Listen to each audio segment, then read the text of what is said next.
This reaction video going up a little bit later than I had initially planned, and that was because definitely needed a second to get a bunch of thoughts together about that one. But bottom line, Pittsburgh Steelers in their home opener lose to the Seattle Seahawks by a final score of 31-17. And ultimately, I feel like, especially after last week, this is maybe what I should have expected coming into this one, because all around it was not a good outing just generally from this Pittsburgh team. I think that outside of two defensive turnovers that we had forced, this game probably should have been a lot more lopsided. We'll kind of get into some of the miscues a little bit later on. But it's just, if you want to go from, if last week, coming in, there was definitely some positives to take away. There were some, concerns about on different sides where it's, hey, we had a really solid offensive performance. I was putting up over 30 points, but can we carry that through into opponents who very well could be, if not playoff quality, then at least playoff quality on one side of the ball is, credit to that Seattle defense. But definitely a lot of frustrations. I guess just starting with some of the positives to get them out of the way. Steelers defense forced two turnovers, forced two interceptions out of Sam Darnold. Jalen Warren had a pretty solid game, pretty unremarkable on the ground. I believe only averaged about I think it was 3.1 yards a carry on 15 attempts, 3.4 on 14 attempts. Apologies, but was our leading receiver. Caught the ball 4 times for 86 yards. When he got the ball in space, was able to kind of do his thing. Got to see a little bit of the rookie depth. Jack Sawyer popped up a good chunk of time, picked up his first sack late in the game.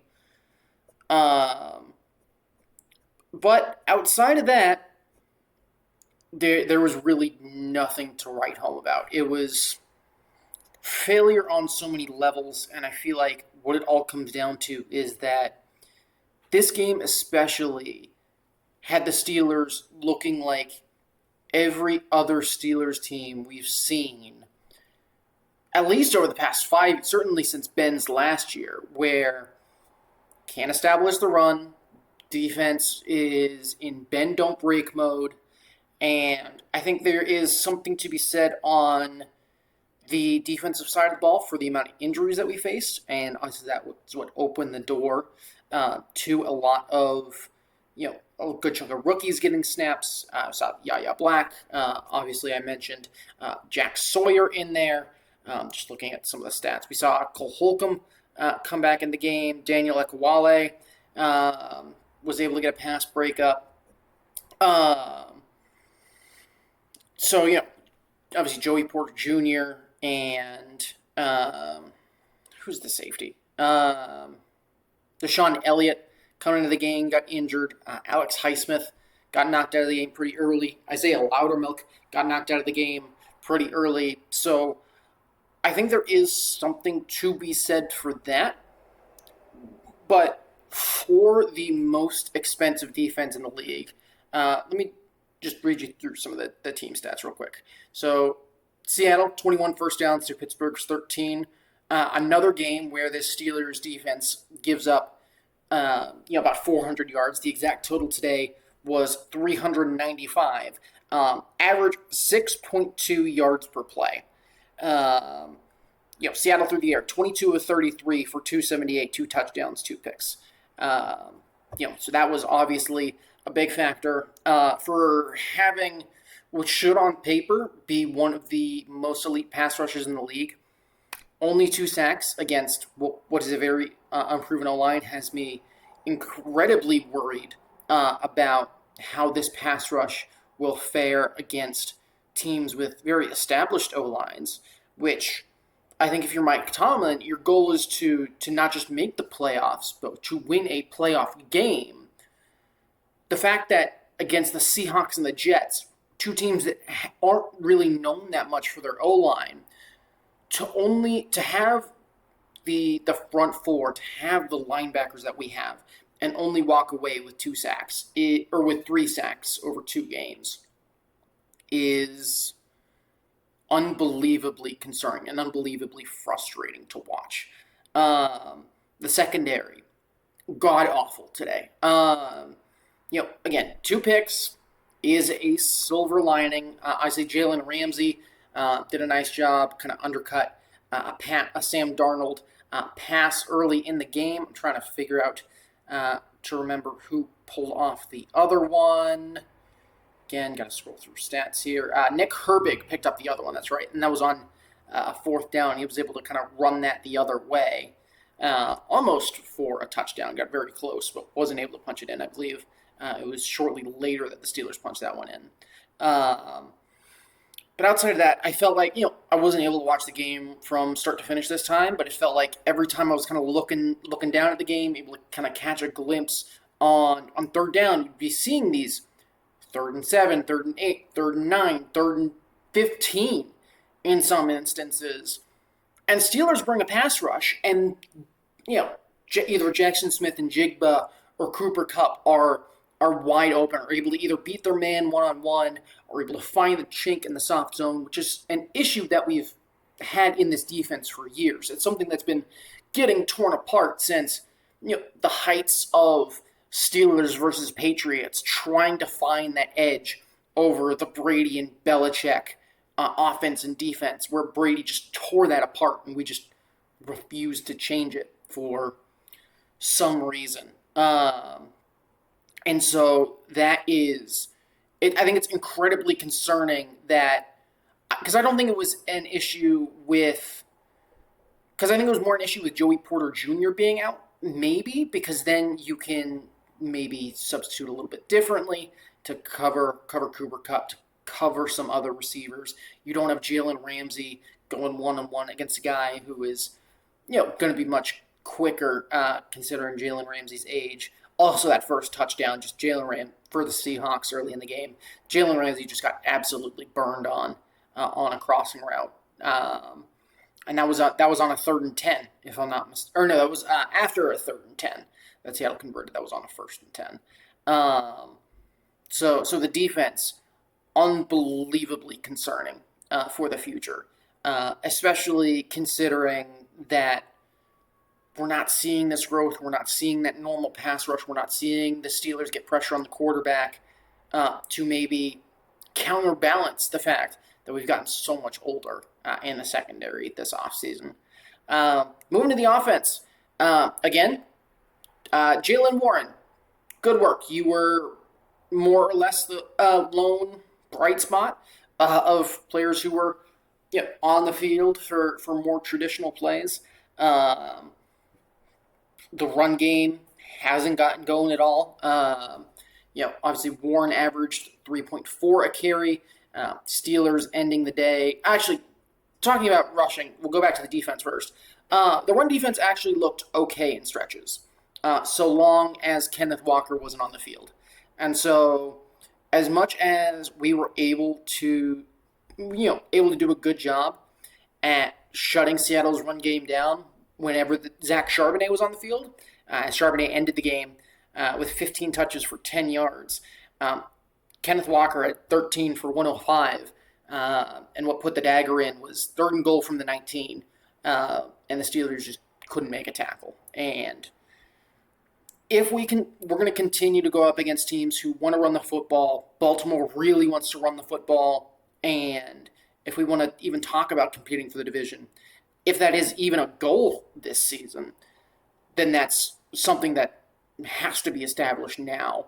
Like we can't wait for this. That has to be something that gets fixed before next week. But again, moving back to the offense, obviously just shouted out Jaylen Warren.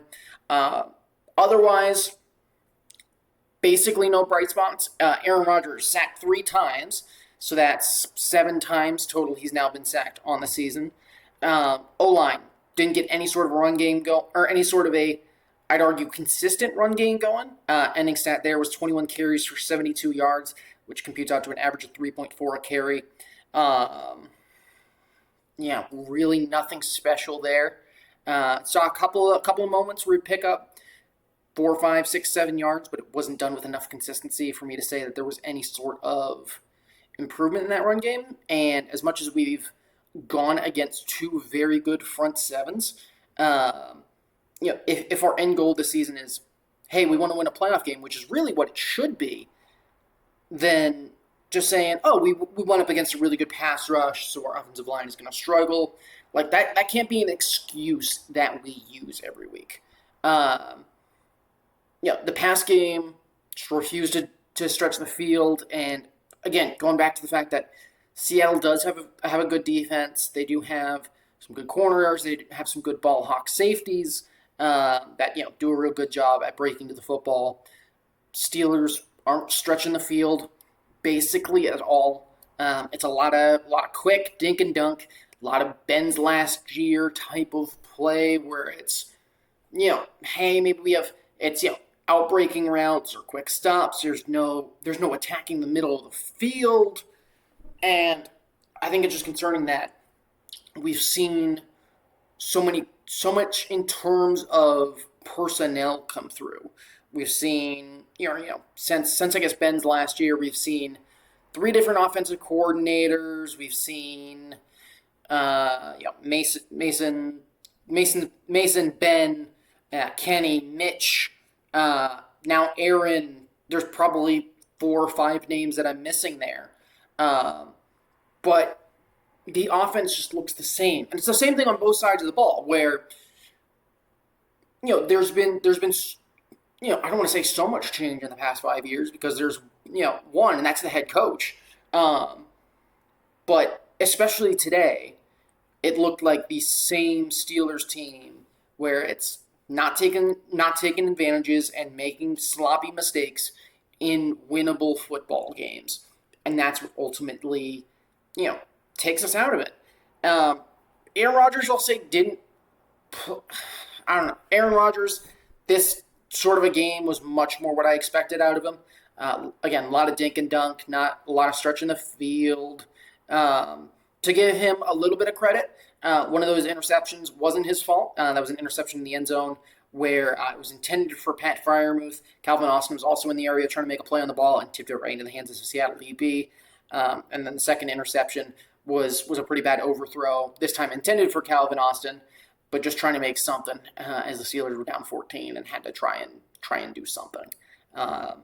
But outside of that, Rodgers 18 of 33 for 203 yards. But you take out Jalen Warren's 86, a large of which came on a running back screen that went for 65.